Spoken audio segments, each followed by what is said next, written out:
Welcome to my YouTube channel. This is Biology by Ruchu. Today I am going to start NCERT class 11. The topic is phases of growth. What is phases of growth? The period of growth is divided into 3 phases. It means period of growth 3 phases में divided है. Meristematic phase, elongation phase and maturation phase. Now first topic. First, meristematic phase. This phase is also called a formative phase. इसको formative phase भी कहा जाता है. It has constantly dividing cells. इसके पास जो cells होते हैं वो constantly divide करते हैं. It means कि ये लगातार divide करते रहते हैं. And is restricted to apical meristem. It means कि ये जो है इसको एक limitation दिया गया है, इसको restrict किया गया है particular area पे ही ये ग्रोथ करेगा. इट मीन्स ये एपिकल मेरिस्टेम पे ही ग्रोथ करेगा. बोथ रूट और शूट टिप्स पे करेगा.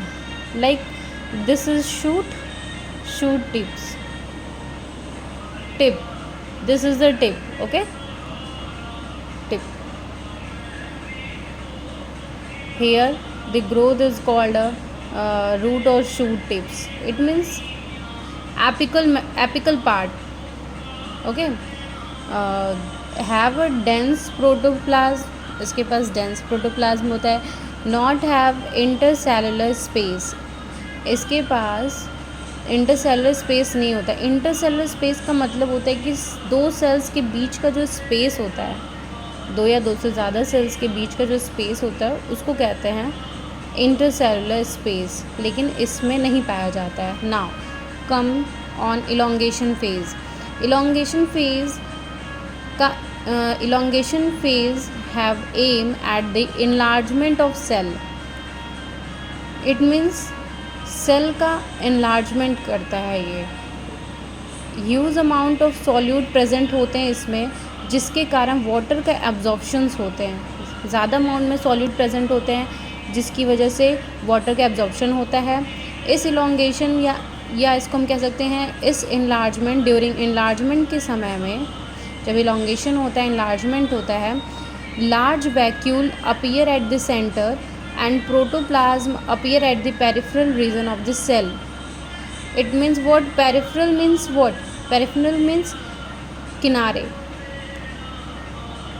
मतलब सेंटर में नहीं. पेरिफेरल मीन्स किनारे, आउटर बाउंड्रीज पर ये प्रेजेंट होता है. ठीक है.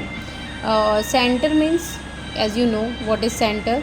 लार्ज वैक्यूल सेंटर पे प्रेजेंट होते हैं और प्रोटोप्लाज्म जो होते हैं वो पेरिफेरल रीजन पे प्रेजेंट होते हैं. Come on maturation phase. Cell start maturing and differentiated to obtain a permanent shape and size. As you know cell start maturing, यानी कि सेल इलोंगेशन हो गया, यानी कि इनलार्ज हो गया, लेंथ में इनलार्ज हो गया, और इसके बाद क्या होता है कि ये मैच्योर होना स्टार्ट होता है.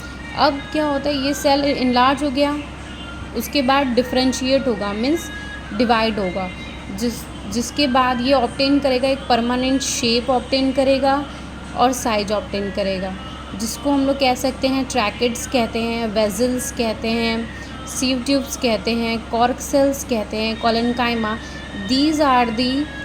these have a particular permanent shape and size. Okay, this is a maturation phase. Now grand period of time. What is grand period of time? Grand period of time is that the time interval from formative phase to maturation phase.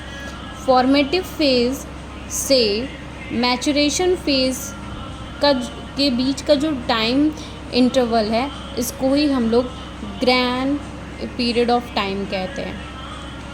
Okay, this topic has been completed.